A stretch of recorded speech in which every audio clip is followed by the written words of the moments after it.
যদি জামাই ছাড়া দেয়, বেটা ছাড়া দেয়, তাহলে 3 মাস পরে, আমি বলেছি 3 মাস পরে হাসবো নাকি কাঁদবো, এই ঘটনাটা দেখে আমি খুবই চিন্তিত পড়ে গেছি, খুবই লজ্জিত।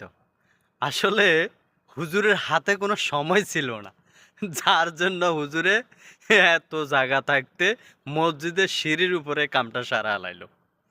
এখন কথা হচ্ছে যে হুজুরের হাতে তো সময় নাই, মাত্র 2 ঘন্টা চুক্তিতে বিয়ে করছে। এখন হুজুরে তো মনে করেন এটার হালাল করতে হইব। হালাল করতে হইলে তো হুজুরের 2 ঘন্টার ভিতরে তো হুজুরে না নিজের বাড়িতে যাইতে পারবো, না নিজের কোন জায়গায় একটা সেভ নিতে হইব, কারণ মাত্র সময় হচ্ছে 2 ঘন্টা। এই 2 ঘন্টার ভিতরে হুজুরে মসজিদের সিঁড়ির উপরে কামটা সারা হালাইছে। এখন কথা হচ্ছে যে আমাদের দেশের কিছু কিছু হুজুরদের ফতুয়া দেখলে মানে মাথা ঠিক থাকে না। আসলে কথা হচ্ছে যে কোরআন হাদিসের শিক্ষা যাদের মধ্যে নাই, আসলে তারা এই সমস্ত ধরনের গাঁজা করে মানে কথা বলতে পারে। 1 নম্বর কথা হচ্ছে যে কোরআন হাদিসে আল্লাহ তাআলা যেটাকে হারাম করছে সেটা হারামে, আর যেটাকে হালাল করছে সেটা হালালে। এখন কথা হচ্ছে যে কি হিল্লা বিয়াটা, এই বিয়াটা শুধু আমাদের বাংলাদেশে জায়েজ আছে, আর কোনো জায়গায় জায়েজ নাই। কারণ এটা হুজুরেরা বানাই লইছে, কিছু কিছু মৌলবীরা এটা বানাই লইছে।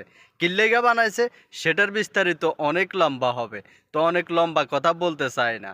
তো কথা হচ্ছে যে কি যে পৃথিবীর যত আলে মোলা, যত মূল মুক্তি মহাদ্দেশ আসুক, হিল্লা বিয়াটা কোনো জায়েজ নাই।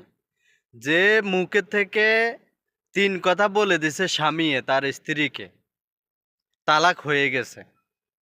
এখন আপনি যদি বলে পৃথিবীর সব আলেম একত্রিত করে এটাকে হালাল করবেন, না এটা হালাল না, এটা কিয়ামত পর্যন্ত হারাম হয়ে গেছে।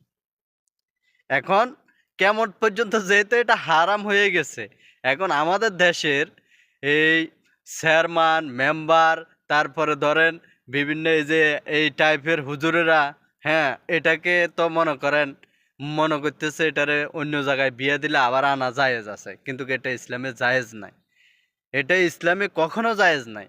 আর এগুলা শুধু ফালতুমি ছাড়া আর কিছুই না।